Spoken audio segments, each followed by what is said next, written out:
Oui. D'abord, son titre, c'est le titre de l'exercice. Suivi par capteur de pression. Suivi au capteur de pression. Ceci, on va le voir dans le...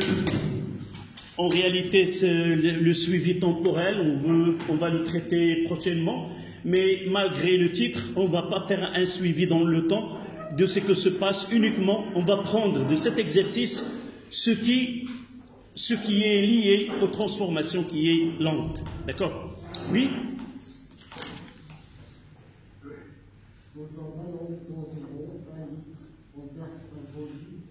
Dans un ballon.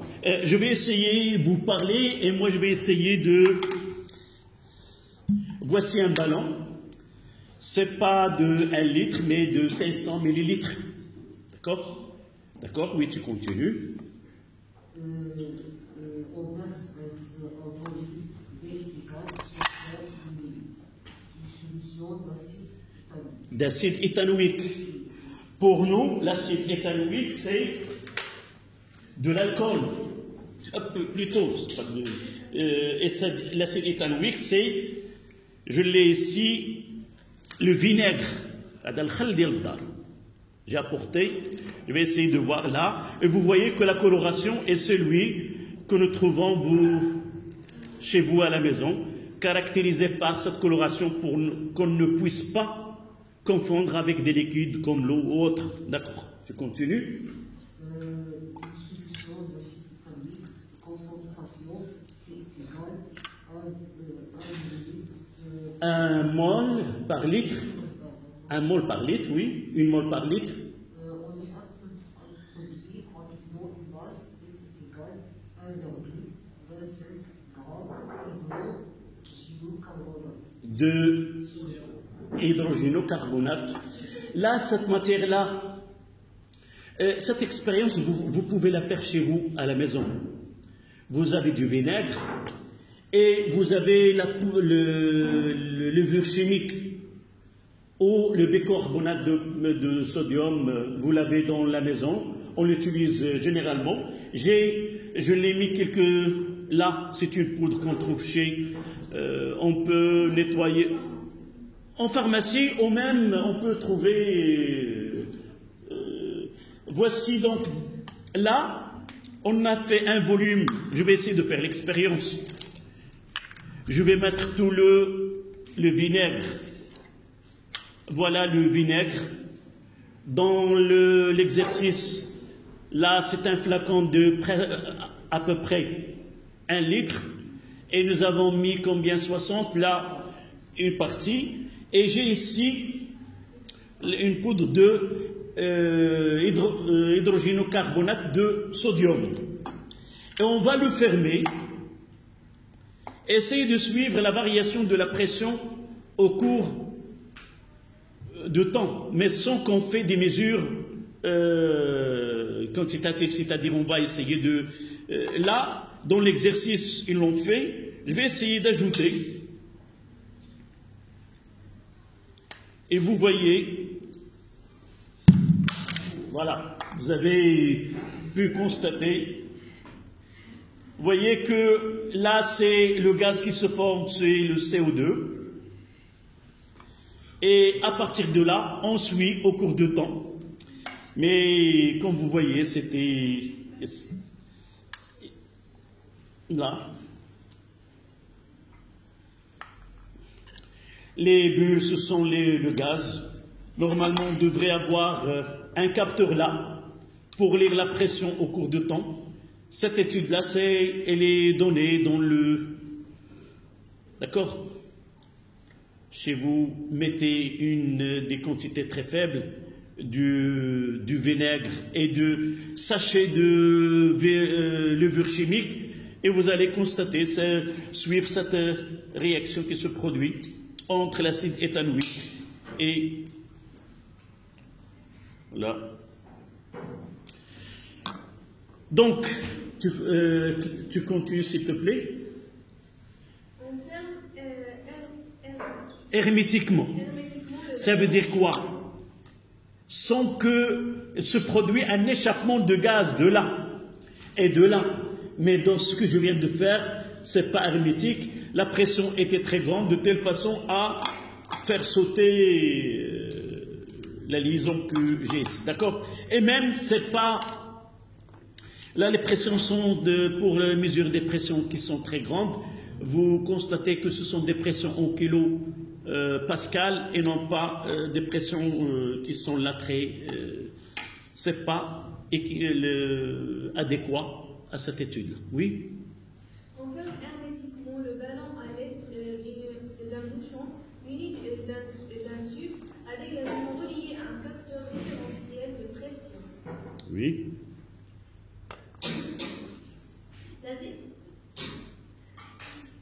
Est-ce que le vinaigre, c'est pas le vinaigre, oui, le gaz qui se dégage, c'est CO2. L'acide éthanoïque réagit sur l'ion hydrogénocarbonate suivant la réaction. CH3COH plus... Donc, ils nous ont donné l'équation de la réaction. Oui, après, on va écrire cette équation. Les questions. La transformation est-elle lente ou rapide? La température étant de 25 degrés Celsius. Le volume du ballon étant de 1,35 litres, déterminé à partir du graphique la quantité de dioxyde de carbone dégagée en fin d'expérience. D'accord. On s'arrête à cette partie-là. Lorsque vous avez un exercice où il y a un côté expérimental, il vaut mieux de faire un schéma. Un schéma vous aide beaucoup à comprendre ce que se produit. Donc là, on va essayer de faire ce ballon. Quand vous faites le schéma en même temps que moi pour gagner un peu de temps.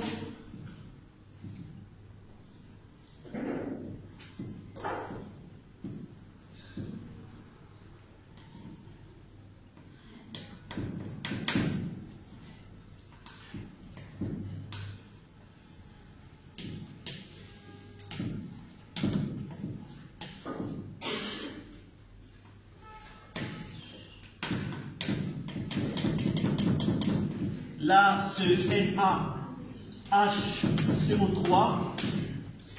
Là, c'est le vinaigre ou acide éthanoïque.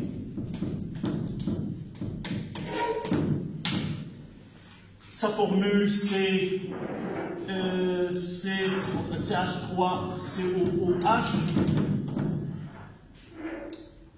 Et là, c'est en kilopascal, c'est le...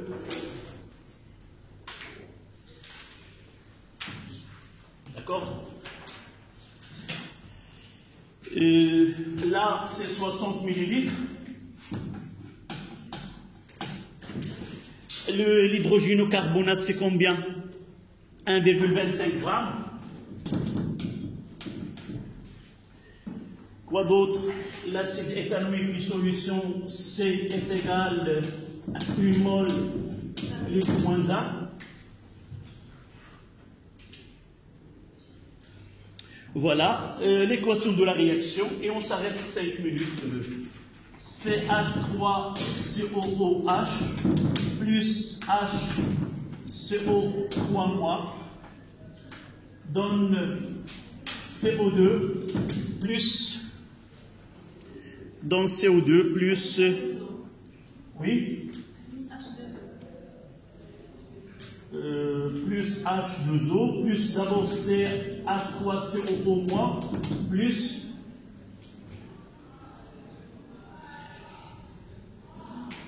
H2O.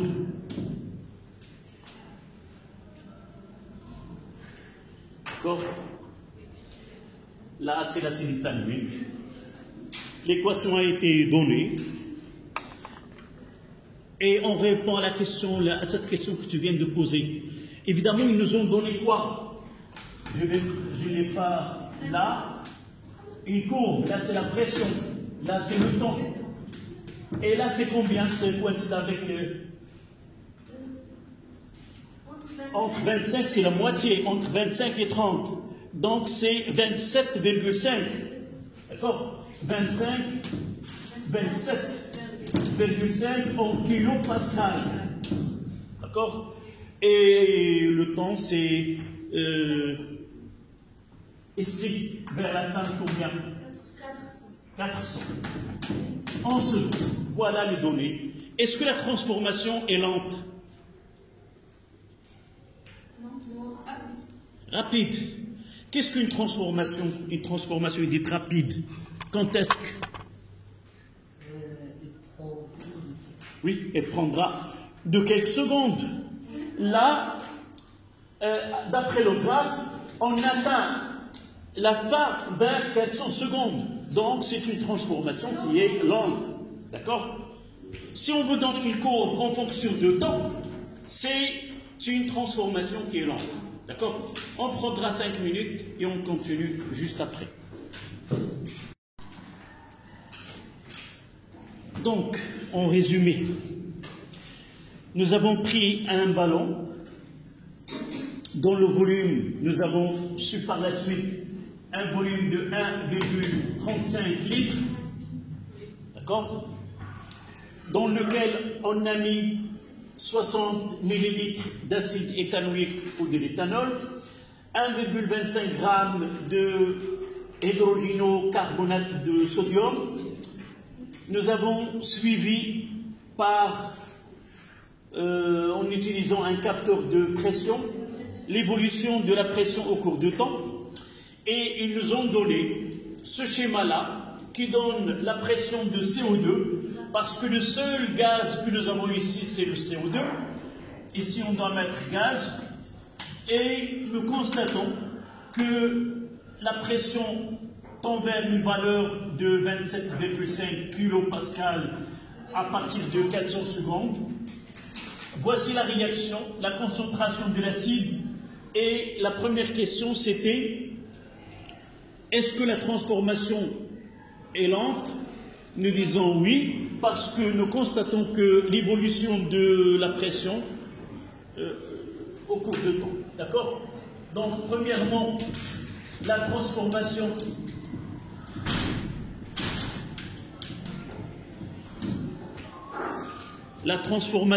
est lente. Ça nécessite combien? Allez, entrez. شنو؟ جيبوا لكم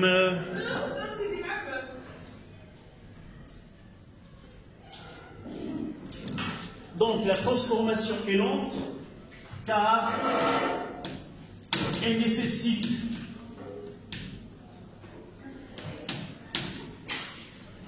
« 400 secondes pour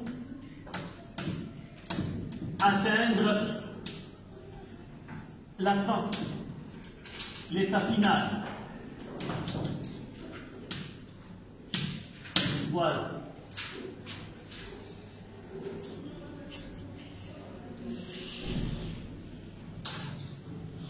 Donc, déterminer à partir de graphes la quantité de dioxyde de carbone dégagée en fin d'expérience.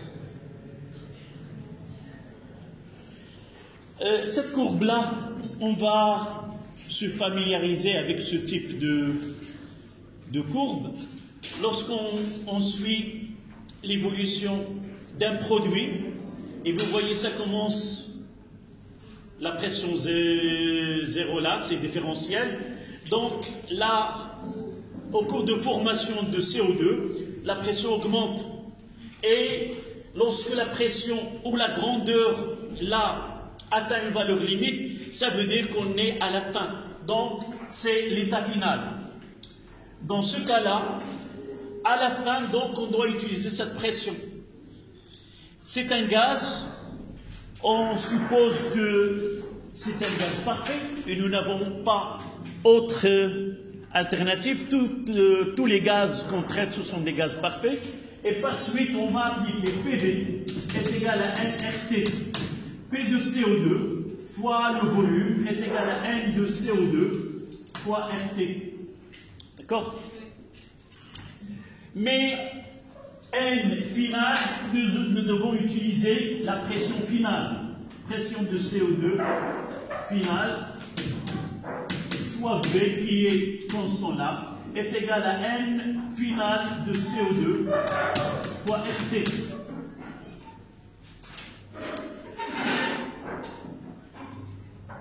Le volume de CO2. Comment puis-je déterminer? Normalement, je devrais avoir un seul inconnu ici. C'est la quantité de matière de CO2 qui est demandée. Donc, je dois connaître la pression finale, le volume, la température et R, elle est donnée en bas de l'exercice. Le volume. À quoi est égal le volume?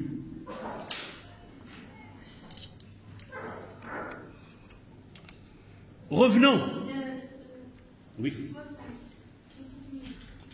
Revenons au ballon. 60 millilitres, c'est de quoi? De l'acide éthanoïque. Revenons. Voyons ici. Là, c'est une solution. Là, il se produit la réaction. Le gaz qui se forme, où se dégage le gaz?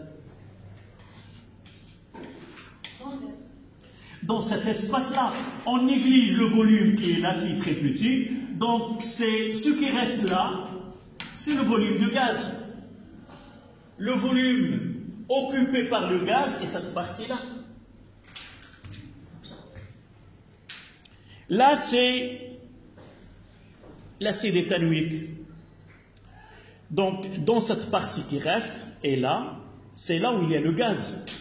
Généralement, on néglige le volume de ce tube-là, et on considère que cette partie qui reste ici, c'est elle qui est occupée par CO2. À quoi est égal ce volume-là? Nous connaissons la totalité du volume du ballon. Nous connaissons cette partie. Le volume, c'est combien? La totalité moins le volume. Voilà.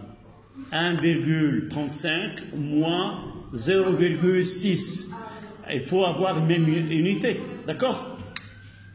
Donc, on revient à cette partie-là. Faites attention. Faites attention au calcul de volume. Cette partie-là, il n'est pas occupée par le gaz. Uniquement cette partie supérieure. D'accord?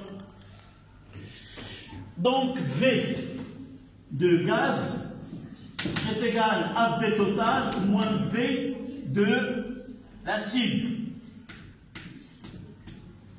D'accord? Là, j'ai écrit 60. C'est combien? C'est 0,06. Donc, est égal à 1,35 moins 0,06. Ça donne combien?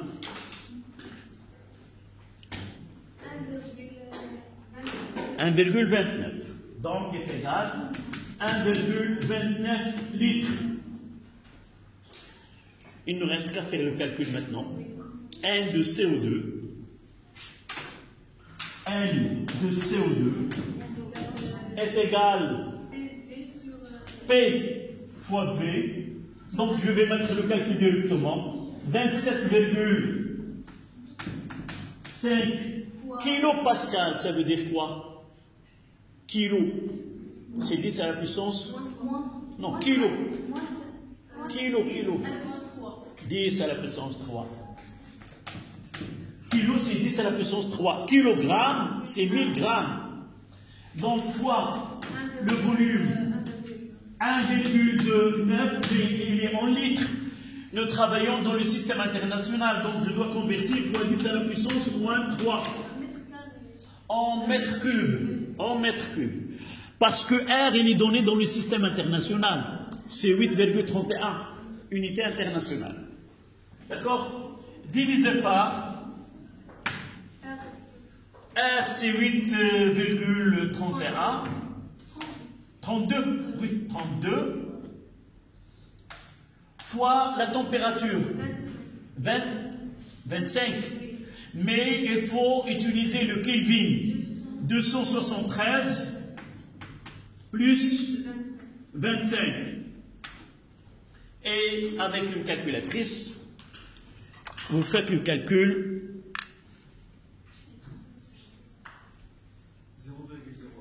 0,01 et après 1 c'est 4. 3 et après 3, 7. Donc on peut dire 0,014. D'accord? Donc N de CO2 final, c'est presque 1,4 10 moins 2 mol. 1,4 10 moins 2 mol. Voilà la quantité de matière formée de CO2 à la fin de la réaction.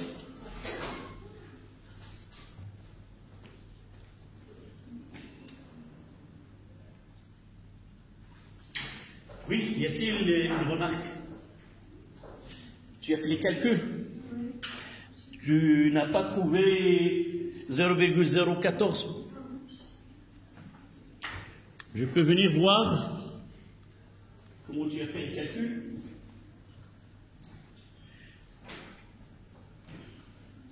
Mademoiselle, il vaut mieux. Il vaut mieux de faire calcul égal. D'accord? N'essayez pas de charger la calculatrice avec tous les calculs sous forme d'un quotient. D'accord? Vous commencez, vous mettez ça fois 10 à la puissance 3 égale, fois et ainsi de suite, afin d'éviter. Donc, on est d'accord sur la quantité de matière de CO2 formée à la fin de la réaction. La question suivante, c'était la première partie, étude expérimentale. Maintenant, on passe à 2, études théoriques. Voilà, on va essayer de passer à ce côté-là.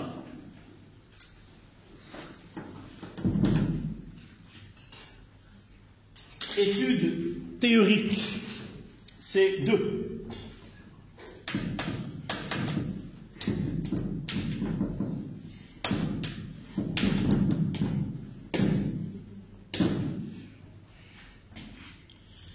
Donc, calculer les quantités initiales des réactifs, les quantités de matière évidemment, des réactifs. Quel est le réactif limitant?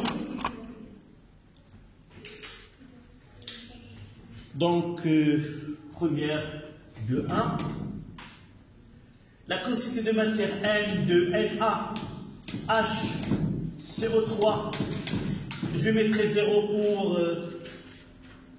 schématiser qu'il s'agit de la quantité de matière initiale, c'est la masse de Na, H03 sur la masse molaire de Na, H03. Est-ce que la masse a été donnée est égale à 1, combien?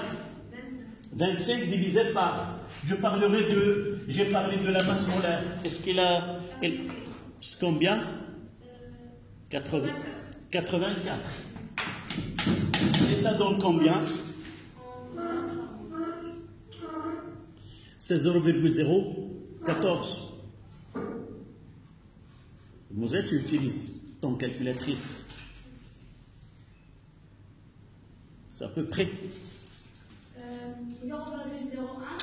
Après 1, il y a un 4. Oui, on prendra 0,014 mol. Mademoiselle, tout à l'heure, tu as trouvé après le 4, il y avait 8. Oui. Et maintenant, après le 4, il y a un 8. Il y a 8. 8. Donc, on prendra 0,0. Oui, parfois, si on pousse, généralement, il y a le nombre de chiffres significatifs doit être limité. Mais pour nous, dans notre programme, on n'essaie pas de limiter à combien de chiffres après la virgule, on doit s'arrêter. Mais généralement, tu vois ici que cette quantité de matière-là, elle est presque égale ici. On va voir par la suite pour répondre d'après les données que nous avons ici. Mais dans certains cas, on peut trouver des valeurs. Si je ne fais pas attention à la limite, je peux arriver à des contradictions par la suite. Donc, calculer, c'est la quantité de matière de N0 de CH3 COOH. Là, mademoiselle, c'est quoi ta question? شنو اللي ما كيبانش؟ هنايا هذه ان فينال دو سي او 2 فوا ار فوا تي.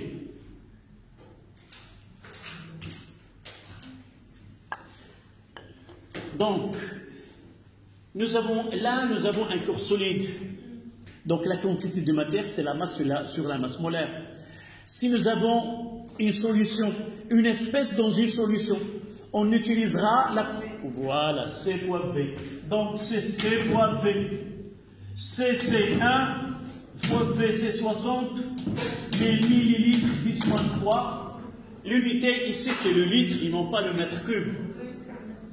Et ça donne 6 fois 10 moins 2 est égal à 6 fois 10 moins 2 mol.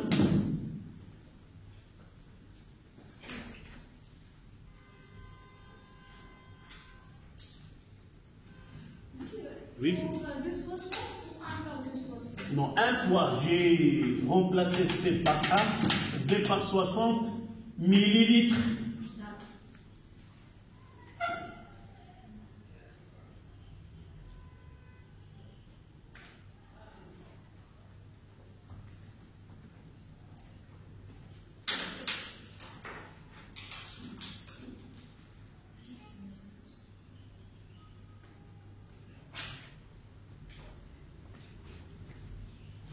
Avec les calculs, il nous demande quel est le réactif limitant. Comment on cherche le réactif limitant?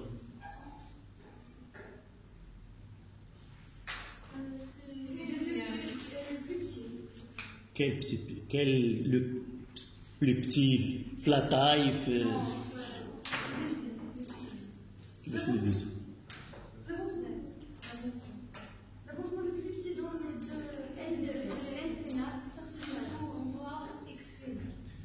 Voilà, X بعد X والتقدم القصوي. Donc d'abord on doit chercher X max et celui qui est le plus petit X max, c'est lui le réactif limitant. Si vous observez l'équation, dans l'équation, l'acide éthanoïque il a un coefficient 1 et l'ion hydrogénocarbonate il a coefficient 1. Donc N0 de CH3COOH moins X, M est égal à 0. Et N0 de HCO3- moins X final, X max est égal à 0. Normalement, il doit être ici un coefficient. Ce coefficient, il est lié, comme nous l'avons déjà fait dans l'exercice précédent. Mais dans ce cas-là, l'acide, il a un coefficient stéchiométrique égal à 1, et même l'ion hydrogénocarbonate 1. Et par la suite, là, on constate que celui, là on mettra 1 et là on mettra 2. Donc XM1 est égal à N0, c'est 6 fois 10 moins 2 mol, ou XM2 qui est égal, c'est 1,4 10 moins 2. D'accord? Mol. La 6 10 moins 2, la 1,4 10 moins 2, donc le X max c'est le plus petit, d'accord? X max est égal à 1,4 10 moins 2 mol, et le réactif limitant c'est l'ion hydrogénocarbonate. Et c'est HCO3- qui est le limitant.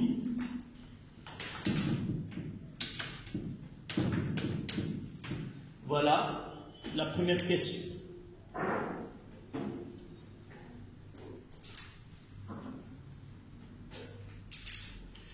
Oui, qui est le réactif limitant? Et après, on demande de dresser un tableau.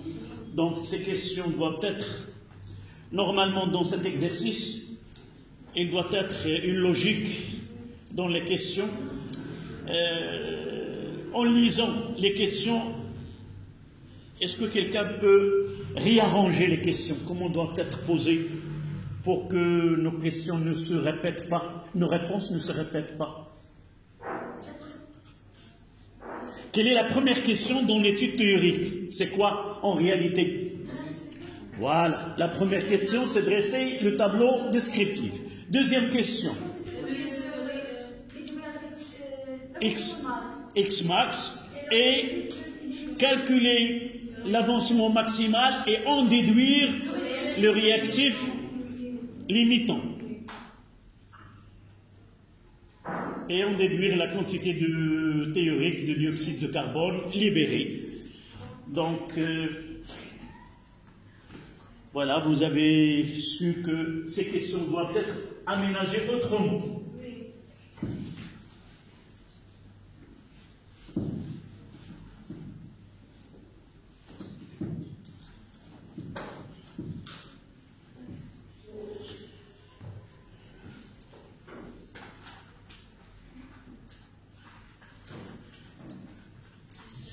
Donc, la réalité doit être ainsi que CH3 COOH plus la CAQ plus H CO3- AQ donne CH3 COO- AQ plus CO2 gaz plus H2O qui est liquide. Non, on peut poser la question, par exemple, avant le tableau, calculer les quantités de matière initiale. Ça, c'est bien. Il ne faut pas parler, en déduire ou calculer. D'accord?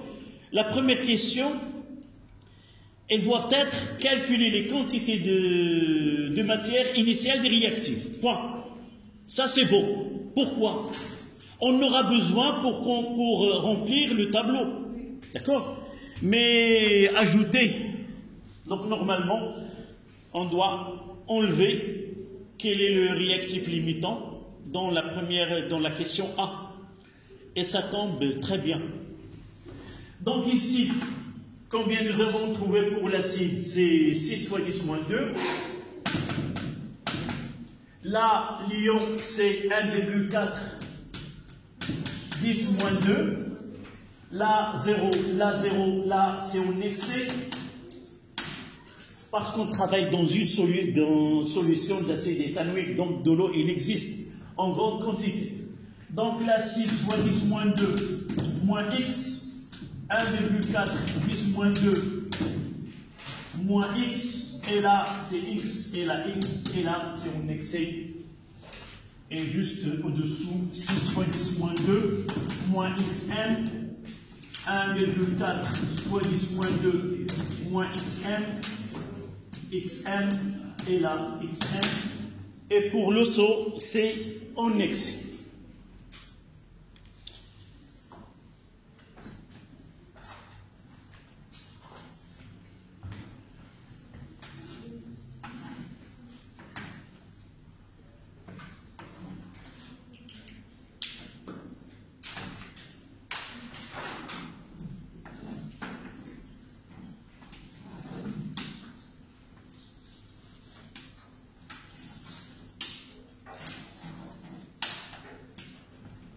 Voilà.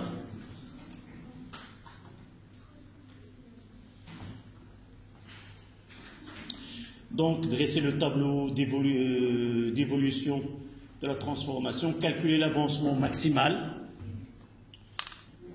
Donc on aura 6 fois 10 moins 2 moins xm est égal à 0, ou 1,4 fois 10 moins 2 moins xm est égal à 0. Lorsqu'on cherche x max, on prendra entre les deux ou. Et celui qui donnera la valeur la plus petite, c'est celui qui aura de là. On tire que xm est égal à 1,4 fois 10 moins 2 mol. Voilà.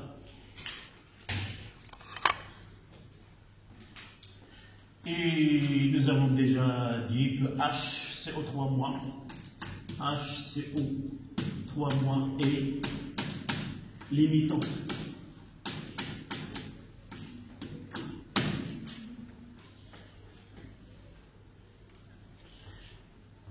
Ça c'était A, là c'est B. Et c'est en déduire la quantité de matière de l'acide de dioxyde de carbone gazeux. Donc c'est à partir de là la chose que nous devons connaître, s'il vous plaît. Ce qu'on traite dans le tableau, ce sont les quantités de matière. Là c'est N, la quantité de matière de CH3COH à l'instant T.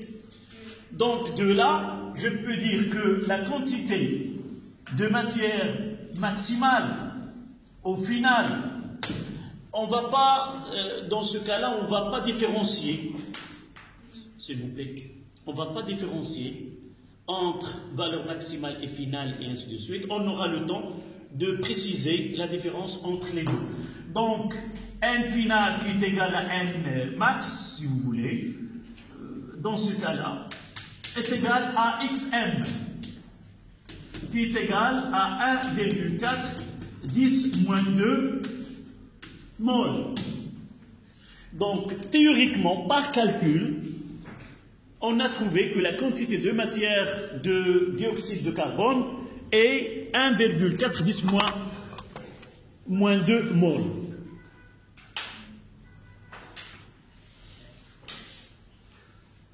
La question D, comparer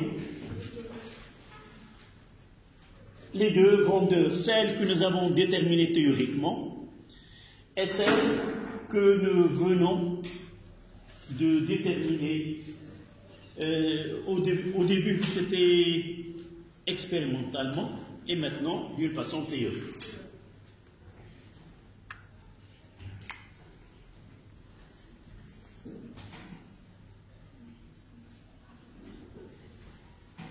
En quoi réside la différence entre les deux procédés de calcul? Ce type de question, il va nous ramener à penser que ces réactions qui se produisent, est-ce que la réaction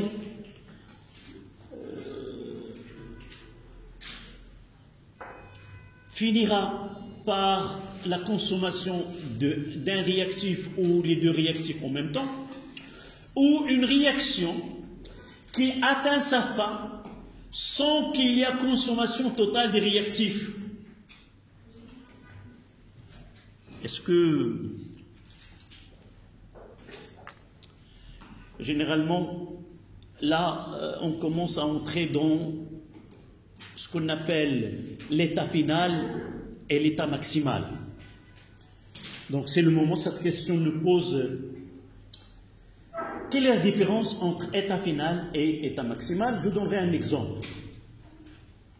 Et toujours je donne l'exemple de l'athlète marocain qui est Guerrouj, qui a pas mal de palmarès, pas mal de médailles, mais il y avait un problème dans les Jeux olympiques d'Atlanta.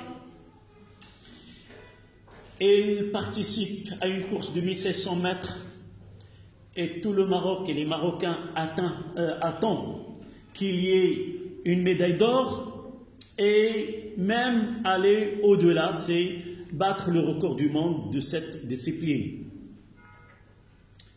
On parlera de X max, c'est la distance maximale qui va parcourir cet athlète, qui est 1600 mètres.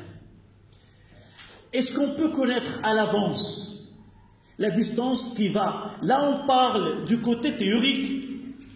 Là, le côté théorique. Les côtés expérimentaux, c'est quoi? Comment il doit, demain, il doit participer à la course, être à la ligne de départ et arriver. Ce qui se produit, c'est quoi?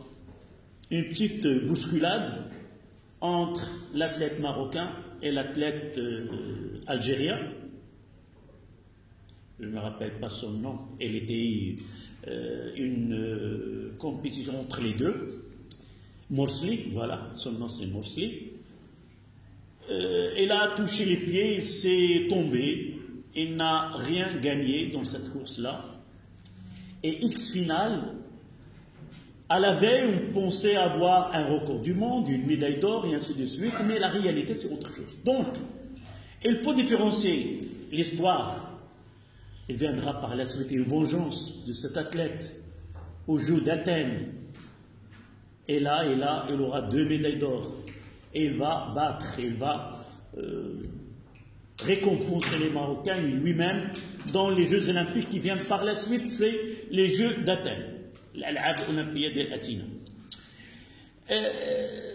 L'exemple est donné comme quoi jamais on peut connaître l'état final à l'avance. Jamais. Toujours l'état final, il est lié à une expérience à réaliser. Donc, parfois, on ne vous donne pas l'état final comme ça, mais on vous donne un indice. Par exemple, dans la courbe que vous avez ici, ce sont des expériences. Et de là, nous avons déterminé la valeur expérimentale. C'était combien? Nous l'avons, c'est 1,4 10 moins 2. Et là, nous avons utilisé un procédé qui est purement théorique. À partir des réactifs, nous avons conclu que la quantité de matière, c'est 1,4 10 moins 2. Lorsque X final et X max sont les deux avancements sont égaux, alors dans ce cas-là, vous voyez qu'on a supposé que la réaction est totale. Dans ce cas-là, lorsque X final et X max sont égaux, dans ce cas-là, on dira que la réaction elle est totale, elle est aboutissante par épuisement d'un ou des deux réactifs. Si on a une différence, toujours on aura l'avancement expérimental est plus petit que l'avancement théorique. Au cas idéal, on aura les deux. Donc on parlera de taux d'avancement. On parlera de taux d'avancement taux, qui est quoi? C'est X final sur X max. Et généralement, c'est inférieur ou égal à 1. Un taux d'avancement, c'est un pourcentage. Lorsqu'on parle de la construction d'un immeuble et on veut faire un bilan, on dit que les travaux sont de 70%, 50%. Et lorsqu'on dira les travaux sont à 100%, c'est-à-dire cet immeuble, il est prêt à utiliser. D'accord? Donc cela, le taux d'avancement, il a ce sens-là. Revenons à notre question. Comparer les deux, les résultats expérimentaux et théoriques et conclure. Puisqu'on écrira, la réaction est totale. Ils sont égaux. Oui. Donc on écrira le calcul de l'avancement maximal,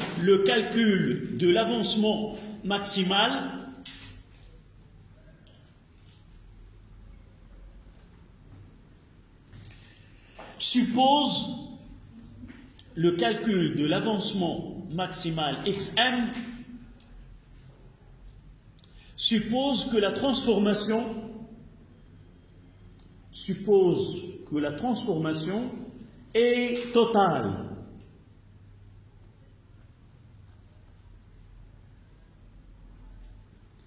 Ça veut dire quoi, entre parenthèses? Non, en pratique. Les deux réactifs sont... Non, ça veut dire qu'il y a consommation d'un réactif ou les deux. Soit un a été consommé totalement, soit les deux ont ce qu'on appelle un mélange équimolaire ou mélange stéchiométrique. Les deux sont épuisés mutuellement. Vous ouvrez la parenthèse, c'est-à-dire consommation totale, soit d'un réactif ou les deux. Soit d'un réactif ou les deux. Et vous fermez la parenthèse. Donc on doit revenir avant les parenthèses que ce que nous avons dit. L'avancement maximal. D'accord. Point. En comparant X final,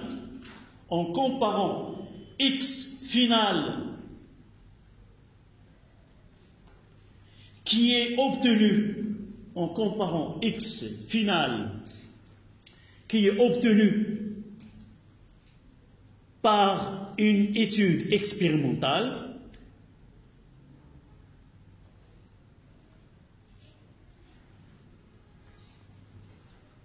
on dira, deux points à la ligne primitive, transformation totale,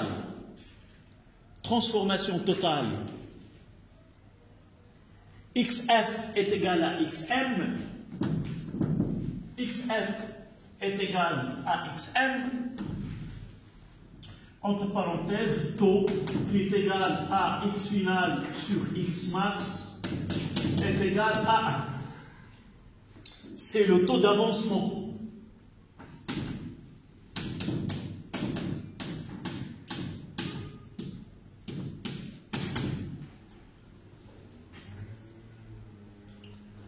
Taux inférieur à 1, transformation limitée.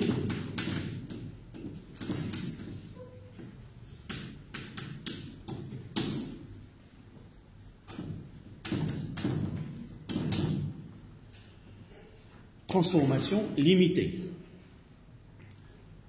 Ça veut dire quoi, pratiquement?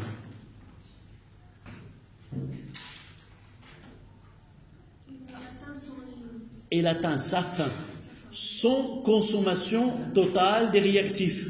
C'est-à-dire, à l'état final, on a un mélange réactionnel qui contient les réactifs et les produits avec des proportions bien données. D'accord? Vous ouvrez la parenthèse. À la fin de la transformation,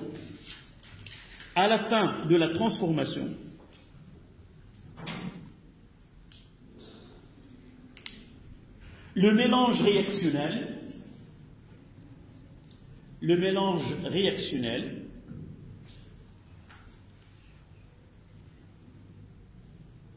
est formé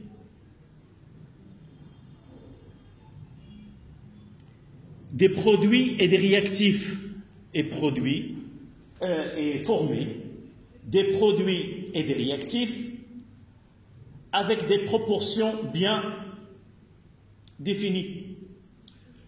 On va essayer par la suite comment calculer les concentrations, par exemple, de ce mélange réactionnel. Donc la dernière partie, c'est 3. Donc nous n'avons pas donné la conclusion dans ce cas-là. Qu'est-ce qu'on dira? La transformation, comment il est? La transformation étude. Voilà. Donc à la ligne, la transformation étude. Là j'ai donné des informations. Ce que je viens de dire, ce sont des informations que vous devez connaître. Mais on doit les appliquer à la question posée. Mais pour vous, dans un exercice, vous n'allez pas mettre ceci. Vous allez dire, puisque x final est égal à x max, dans ce cas-là, la transformation est totale. La transformation étudiée est totale. La transformation étudiée est totale. Troisième partie, un facteur cinétique. Quelle serait l'allure de la courbe si l'expérience avait été réalisée avec l'acide éthanoïque de concentration C2 est égal à 2 mol litre moins 1.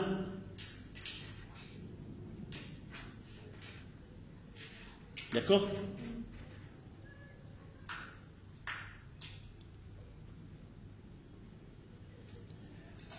D'abord, quel est le facteur cinétique qu'on va?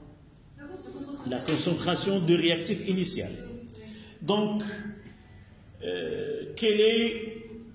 on va essayer de répondre à cette question de deux manières. Ça veut dire la vitesse de la réaction, comment elle doit être, et quelle est la fin, l'état final. Est-ce qu'on aura le même état final précédent, ou un état final où X max ou X final est plus grand que l'autre? D'abord, l'état final.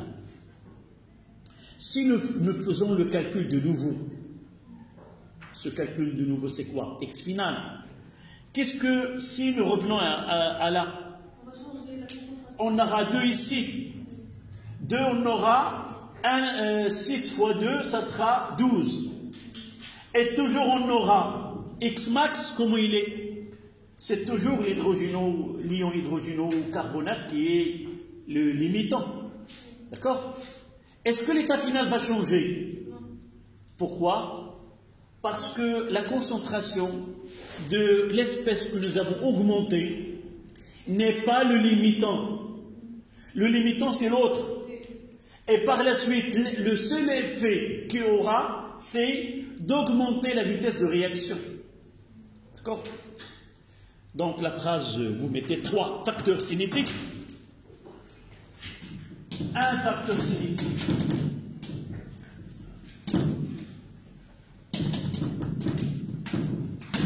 Un facteur cinétique qui peut donner ce qu'on doit écrire.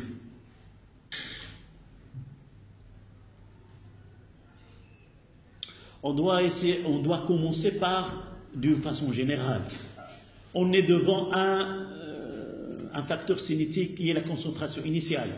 Et nous devons dire que la concentration initiale, elle a 2 effets. Augmenter la vitesse de la réaction et changer l'état final de la transformation. Mais à condition que cette espèce qui doit être le limitant pour faire changer X final. Donc, on écrira d'une façon générale,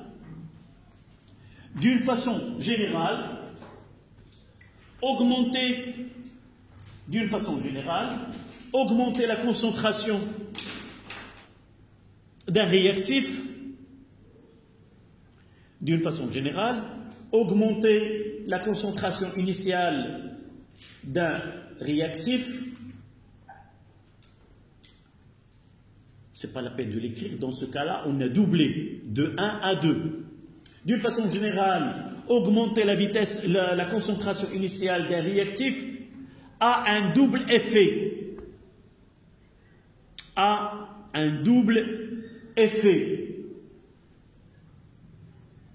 Augmenter la vitesse de la réaction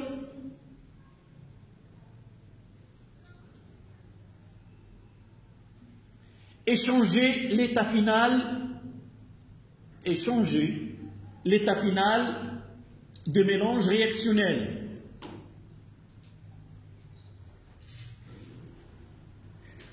On va ajouter une condition. Et changer l'état final du mélange réactionnel. À condition que, qu'est-ce que vous en dites? Que ce réactif soit le limitant. À condition que ce réactif soit le limitant. Et on va revenir à notre cas. C'est dans cette réaction, on a les 2 réactifs ensemble. Non. nous avons trouvé que c'est l'ion HCO3- qui est le limitant. Tu vois, on a 1,4 10-2 et la 6 fois 10-2. D'accord? Celui qui a... Tu étais avec nous ou pas? Nous avons répondu à cette question. Nous avons écrit que c'est l'ion hydrogénocarbonate qui est l'espèce limitante. Mais on a écrit que la transformation est totale lorsqu'on a les deux réactifs sont... Non. Total, nous avons des totales, soit par l'épuisement d'un réactif ou les deux. Dans ce cas-là, il y a épuisement de HCO3- uniquement. Et l'autre, il est en excès. C'est pas total, ça veut dire que les deux doivent être épuisés ou consommés. Elle est totale lorsque un seul ou les deux soient consommés. D'accord? Donc, donnez-moi la phrase avec laquelle on va finir. Dans notre cas, qu'est-ce qu'on va dire? Augmenter la concentration de l'acide éthanoïque ne change que la vitesse de la réaction. Donc, à la ligne, dans cette étude, augmenter la concentration de l'acide éthanoïque, augmenter la concentration de l'acide éthanoïque ne fait augmenter que la vitesse de la réaction.